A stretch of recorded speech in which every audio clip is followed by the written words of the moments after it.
How to fix the hidden album is not showing in your photos on your MacBook. So simply open your photo app, and once you are here on the left, go to utilities and check if there is any hidden album. So as you can see, there is no hidden album.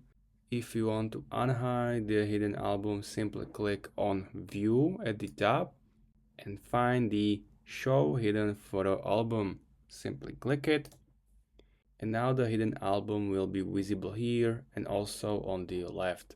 So you can simply click it, click on view album and simply use your password to enter your hidden album. These are my hidden photos.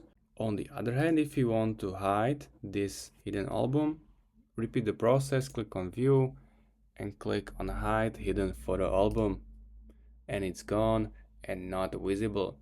If you find this video helpful, please consider subscribing and see you next time.